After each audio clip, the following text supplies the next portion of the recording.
নমস্কার, কেমন আছেন সবাই? পলাশের ছোট্ট একটি ব্লগে প্রত্যেককে আরও একবার স্বাগত জানাই। নদী কিনা ভালোবাসে বলুন তো?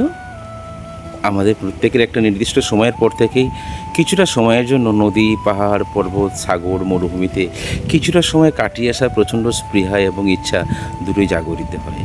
আজকের আমি আমার চোখ থেকে অর্থাৎ দিবা স্বপ্নের মাধ্যমে আপনাদের আমাদেরই এলাকার কিছু কিছু ছোট্ট ছোট্ট মুহূর্ত আপনাদের সামনে তুলে ধরব। আছি ছোট্ট একটা নদীর কিনারায় বসে, এবং সেখান থেকে আমি কিছু স্বপ্ন দেখা মুহূর্তগুলোকে, যেগুলো জাগিয়ে জাগিয়ে তোলার, একটা মৃত মানুষকেও জাগিয়ে তুলতে পারে, সেই রকম কিছু স্বপ্ন আজকের আমি আমার চোখে দেখতে পাচ্ছেন। নদীর জলের কোলাহল শুরু হয়ে গেছে। সেখান থেকে আজকের আমাদের বিচরণ করতে হবে অনেক অনেক অনেক দূর পর্যন্ত। তাই তো বলি বন্ধুরা, যে যেখানেই থাকুন, যেমন খুশিভাবে জীবন কাটান না কেন, কিছুটা সময়ের জন্য শুধু নিজের জন্য রাখুন। পাখির কোলাহল, নদীর কলতান, আকাশের গুঞ্জন, এই সব কিছু কিন্তু আমার আপনার প্রত্যেকের জন্য অপেক্ষা করে বসে আছে। তাই যে যেখানে যেভাবেই থাকুন না কেন, প্রতিটা পরিবারে যেভাবেই সময় দেন না কেন, কিছুটা সময়ের জন্য হলেও নিজেকে দেওয়ার চেষ্টা করুন।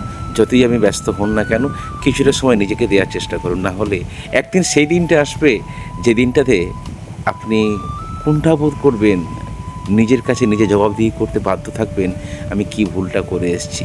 সবই তো দিয়ে দিলাম, নিজের জন্য কিছুই কি রাখতে পারলাম না। এই তো ছোট্ট কিছুটা স্বপ্ন। প্রতিটা দিন, প্রতিটা সকাল আমাদের নতুন করে আমরা জীবন পাই, নতুন করে আবার স্বপ্ন দেখতে শিখি। সেই নতুন দিন, নতুনটা সকাল থেকে কিছুটা সময় কেবল এবং কেবলমাত্র শুধু যদি নিজের জন্য গুছিয়ে রাখেন, নিজেকে জন্য গুছিয়ে রাখেন, তাহলে দেখবেন পৃথিবীও সুন্দর, আপনিও সুন্দর, আপনার পরিবারও সুস্থ এবং সুন্দর।